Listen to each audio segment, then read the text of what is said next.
You are controversial. Okay, let's start with that. You're controversial because many of us that have lived our lives as women really recognize the value of finally being able to control our reproductive systems. And Roe entered into that, obviously. You have a long history of believing that your religious beliefs should prevail. Let me ask a question.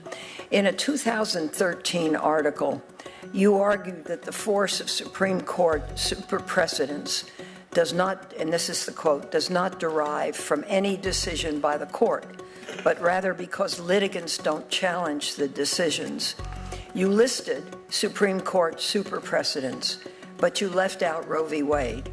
You suggested that Roe is not a super precedent because litigants continue to challenge it.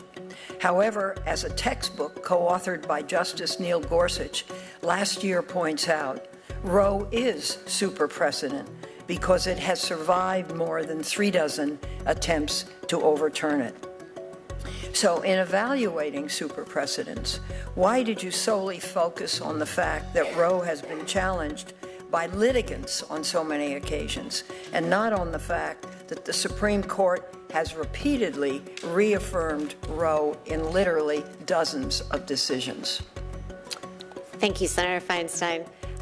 That wasn't my list. I was addressing arguments that had been made by other professors, serious, well-respected scholars like Richard Fallon at Harvard and Michael Gerhardt at North Carolina, and it wasn't my list. I was quoting them, and I was quoting their definition of super precedent.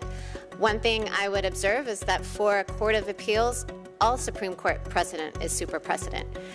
So as I said to Chairman Grassley, as a Court of Appeals judge, if I were confirmed, I would follow all Supreme Court precedent without fail.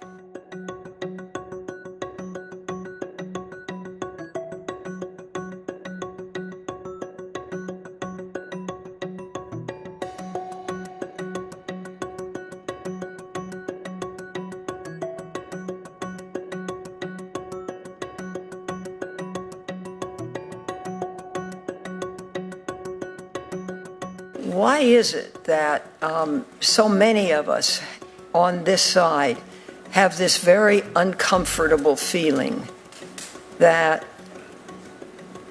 dogma and law are two different things? And I think whatever a religion is, it has its own dogma. The law is totally different. And I think in your case, Professor, when you read your speeches, the conclusion one draws is that the dogma lives loudly within you. And that's of concern when you come to big issues that large numbers of people have fought for years in this country.